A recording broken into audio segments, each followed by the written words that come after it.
Good morning students. आज हम organic chemistry के 4th unit carboxylic acid carboxylic अम्ल के बारे में पढ़ेंगे। कार्बोक्सिलिक एसिड ये कार्बनिक यौगिक होते हैं। दे आर ऑर्गेनिक कंपाउंड जिसके अंदर कार्बोक्सिलिक समूह उपस्थित होते हैं COOH, जो कि एल्काइल ग्रुप के साथ जुड़ा हुआ रहता है। इनका जो जनरल फॉर्मूला है RCOH है, यहाँ पे R जो है ये एल्काइल ग्रुप है। कार्बोक्सिलिक एसिड जो है इसके अंदर एमिनो एसिड भी आते हैं, फैटी एसिड्स भी आते हैं। कार्बोक्सिलिक एसिड में से यदि एक प्रोटॉन निकल जाता है तो ये कार्बोक्सिलेट एनायन देता है। कार्बोक्सिलिक एसिड को ज़्यादातर जो है रूढ़ पद्धति के नाम से जानते हैं। They are identified by the trivial names, और इनके जो नाम के पीछे इक लग जाता है। और जो यदि हम IUPAC नेम देखते हैं तो IUPAC नॉमेनक्लेचर में इनके नाम के जो एल्केन है उनका ई हट के ओइक जुड़ जाता है, ओइक लग जाता है। किसी कंपाउंड के यदि सब्स्टिट्यूशन है तो उस सब्स्टिट्यूशन को जिस भी पोजीशन में ये सब्स्टिट्यूटेड है या प्रतिस्थापित है उस पोजीशन को लिख के उसका नाम लिख के जो सब्स्टिट्यूटेड जो समूह है उसका नाम लेके और फिर एसिड जो है पेरेंट एसिड का नाम लिया जाता है, जैसे कि 3-chloropropanonic acid। Alternately, it can be named as a carboxy or carboxylic acid substituent on another parent structure such as 2-carboxyfurane. The carboxylate anion means carboxylic acid से जब प्रोटॉन निकल जाता है तो RCO नेगेटिव हो जाएगा, तो उसके नाम के आगे हम 8 लिखते हैं। जैसे एसिटिक एसिड है तो वहाँ से यदि एक प्रोटॉन निकल गया तो हम उसको बोलेंगे एसीटेट, तो नाम के आगे जो है एसीटेट 8 लग जाता है, नाम के बाद जो है एसीटेट लग जाता है। यहाँ पे हम देखते हैं कुछ एसिड्स जो है जो कि straight chain saturated carboxylic acid है, संतृप्त कार्बोक्सिलिक एसिड है। यदि एक कार्बन एटम है तो उसका जो कॉमन नेम है फॉर्मिक एसिड, IUPAC नेम है बिथेनोइक एसिड। और ये जो स्रोत है ये इंसेक्ट के स्टिंग्स मीन्स जो लाल चींटी है उनके स्टिंग में पाया जाता है।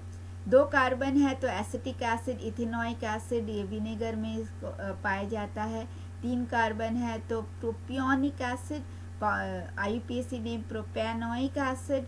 और ये जो है प्रिजर्वेटिव के रूप में काम में लाया जाता है। जो खाद्यान्न पदार्थ होते हैं उसके अंदर एज ए प्रिजर्वेटिव, और बॉडी ओडर के रूप में बटर के अंदर पाया जाता है, चीज़ के अंदर पाया जाता है। 4 कार्बन है तो उसकी जो ट्रिवियल नेम है वो है ब्यूटायरिक एसिड या कॉमन नेम है, और IUPAC नेम है ब्यूटेनोइक एसिड, और ये बटर में पाया जाता है, बटर इसका स्रोत है। 5 कार्बन है वेलेरिक एसिड, पेंटेनोइक एसिड, और ये वेलेरियन ये पौधा है इसके जड़ में पाया जाता है, वेलेरियन रूट में ये पाया जाता है। 6 कार्बन है तो कैप्रोइक एसिड, हेक्सेनोइक एसिड ये बकरी के वसा में ये पाया जाता है। 7 कार्बन है तो इनैंथिक एसिड, हेप्टेनोइक एसिड ये खुशबू के रूप में, फ्रेग्रेंस के रूप में इसका यूज किया जाता है। यदि 8 कार्बन है तो कैप्रिलिक एसिड, ऑक्टेनोइक एसिड कोकोनट के अंदर पाया जाता है। 9 कार्बन है तो पेलार्गोनिक एसिड, नोनानोइक एसिड, और ये पेलार्गोनियम प्लांट है जिसके अंदर से ये इसका स्रोत है। 10 कार्बन एटम है तो कैप्रिक एसिड, इसका जो IUPAC नेम है डेकेनोइक एसिड, और ये कोकोनट और पाम कर्नल ऑयल में पाया जाता है। 11 कार्बन है तो उंडी साइक्लिक एसिड, उंडीकेनोइक एसिड, उन डिकेनोइक एसिड और एंटी फंगल एजेंट है। 12 कार्बन है तो लॉरिक एसिड, ये जो है ये हैंड वॉश सोप के अंदर ये इसका यूज़ किया जाता है, और ये इसको डोडिकेनोइक एसिड कहा जाता है IUPAC नॉमेनक्लेचर में। 13 कार्बन है तो ट्राई साइलिक एसिड, ट्राई डिकेनोइक एसिड, ये प्लांट मेटाबोलाइट है। 14 कार्बन है तो मिरिस्टिक एसिड, टेट्राडेकोनोइक एसिड नटमेग में पाया जाता है। 15 है तो पेंटाडिसाइलिक एसिड, पेंटाडेकोनोइक एसिड और मिल्क फैट में ये पाया जाता है। 16 है तो पामेटिक एसिड, हेक्साडेकोनोइक एसिड और ये पाम ऑयल में पाया जाता है। 17 है तो मर्गारिक एसिड, हेप्टाडेकोनोइक एसिड, ये फेरोमोन इन वेरियस एनिमल्स की फेरोमोन में पाया जाता है, जो एक खुशबू देता है, उनके एक बॉडी ओडर होता है, उसके अंदर ये होता है मर्गारिक एसिड। 18 है तो स्टीयरिक एसिड और ये ऑक्टाडेकोनोइक एसिड, चॉकलेट के अंदर, सोप, पैक्स, ऑयल्स के अंदर होता है ये। 19 है तो नोनाडिसाइलिक एसिड, नोनाडेकोनोइक एसिड, ये फैट्स, वेजिटेबल ऑयल्स, फेरोमोन में ये होता है। और 20 है तो एराचिडिक एसिड, इकोसेनोइक एसिड और ये पीनट ऑयल, जो ये ग्राउंडनट है, ये जो मूंगफली का तेल है, उसके अंदर ये होता है। अदर जो कार्बोक्सिलिक एसिड है, इनके अलावा अनसैचुरेटेड मोनोकार्बोक्सिलिक एसिड, अभी हम पहले देख रहे थे सैचुरेटेड संतृप्त कार्बोक्सिलिक एसिड देख रहे थे, ये अनसैचुरेटेड मोनोकार्बोक्सिलिक एसिड जो कॉमन है। Acrylic acid, true propanoic acid, इसको जो है पॉलीमर सिंथेसिस में इसका उपयोग किया जाता है।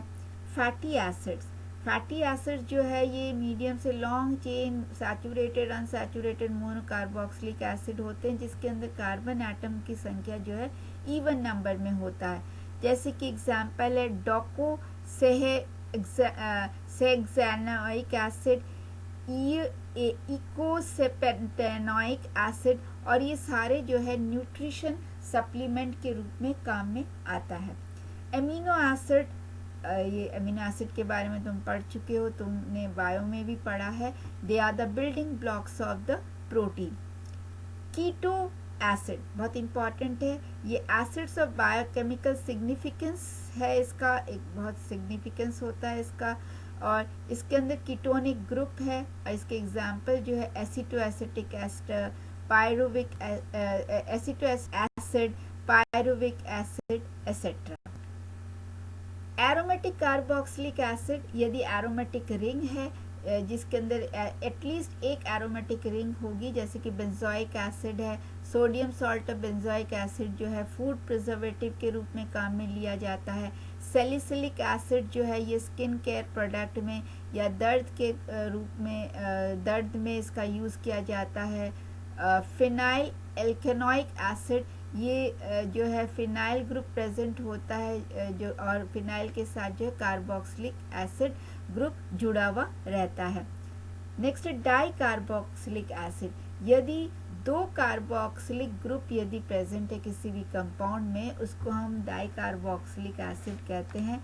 जैसे कि एडिपिक एसिड है, तो इसके जो मोनोमर जो है इसको यूज़ करके हम नायलॉन बनाते हैं।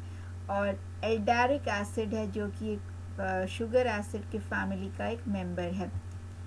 ट्राई कार्बोक्सिलिक एसिड, जिसके अंदर 3 कार्बोक्सिलिक ग्रुप प्रेजेंट है, जैसे कि सिट्रिक एसिड है, और ये सिट्रिक एसिड या फिर आइसोसिट्रिक एसिड, ये सिट्रिक एसिड जो है सिट्रिक फ्रूट्स के अंदर पाया जाता है, रस वाले जो फल होते हैं उसमें पाया जाता है ये ट्राई कार्बोक्सिलिक एसिड।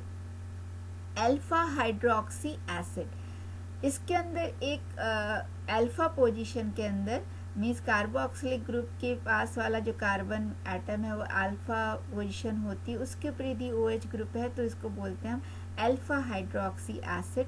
तो एक हाइड्रोक्सी ग्रुप प्रेजेंट होगा, जैसे कि glyceric acid, glycolic acid, lactic acid, ये सारे जो टार्टारिक एसिड, जो ये लैक्टिक एसिड जो है ये दही में पाया जाता है, टार्टारिक एसिड जो है इमली में पाया जाता है, तो ये alpha hydroxy acid. Diphenyl ether fatty acid, इसके अंदर जो है ये doubly unsaturated carbon chain attached via an ether bond, तो ये जो दो जो है कार्बन ये ईथर बॉन्ड से ये जुड़ा हुआ होता है और उससे ये फिर फैटी एसिड से जुड़ा हुआ होता है, तो ये है डाइविनाइल ईथर फैटी एसिड और ये कुछ प्लांट्स में ये पाया जाता है। तो ये सारे जो है डिफरेंट टाइप्स ऑफ एसिड्स है, ये saturated, unsaturated, aromatic acids, then dicarboxylic acid, tricarboxylic acid और सब्स्टिट्यूटेड एसिड। फिज़िकल प्रॉपर्टीज़, इसके कई फिज़िकल जो भौतिक जो गुण है, तो सबसे पहला जो इम्पॉर्टेंट जो प्रॉपर्टी आती है वो सॉल्युबिलिटी या घुलनशीलता। कार्बोक्सिलिक एसिड जो है पोलर है, क्योंकि इसके अंदर जो है एक तो O है, CO और OH है, तो O यहाँ पे जो है ये नेगेटिव है और H जो है पॉजिटिव है, तो ये पोलर कंपाउंड है।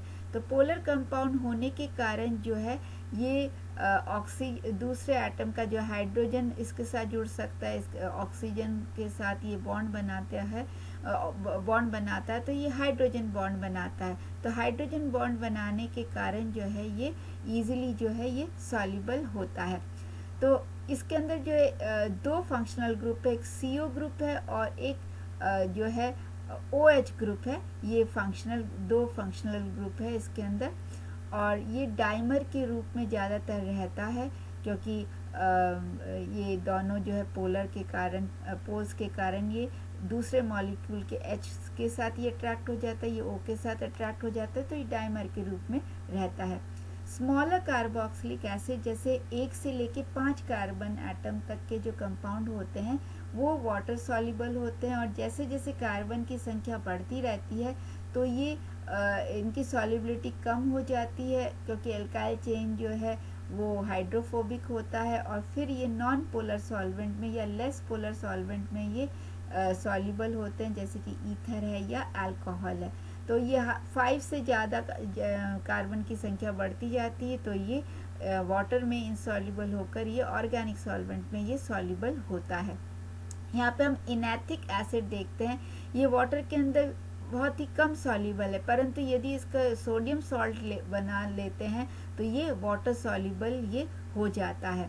तो ये हाइड्रोफोबिक होने से भी यदि सोडियम सॉल्ट है तो ये water soluble.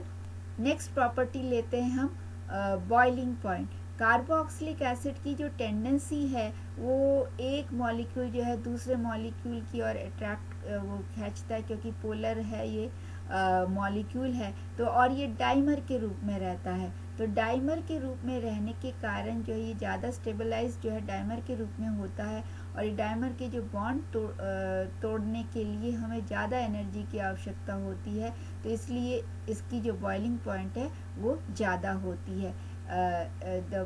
It has high boiling point then water से जो है इसकी बॉइलिंग पॉइंट ज़्यादा होती है, इसकी ग्रेटर सरफेस एरिया है, और डाइमर को तोड़ने के लिए इसको ज़्यादा एनर्जी की आवश्यकता होती है। तो आज हम यहीं तक पढ़ेंगे। Thank you.